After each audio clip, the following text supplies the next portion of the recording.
Vice President Kamala Harris surprising the crowd, also thanking President Joe Biden for all he's done and will continue to do in service to the country. It is so good to be with everyone this evening in this hall. On day one of the Democratic National Convention, a focus on the future. Several speakers representing the progressive wing of the party and young voters, two groups the Harris-Walz campaign hope to win over. Some drawing a sharp contrast with former President Donald Trump. If Donald Trump gets back into the White House, he's going to fire civil servants like intelligence officers, engineers, and even federal prosecutors if he decides that they don't serve his personal agenda.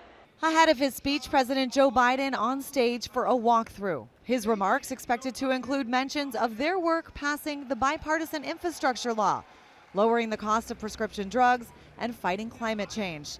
The theme tonight, for the people. Meanwhile, outside the convention center, protesters have continued to call for major changes in policy on Israel's war in Gaza. What are you hoping comes out of this?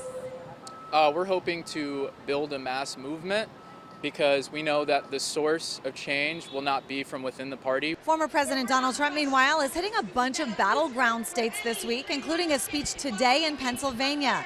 He's also expected to hit North Carolina, Wisconsin, Arizona, Nevada, and Georgia later in the week. In Chicago, I'm Kristine Frazao,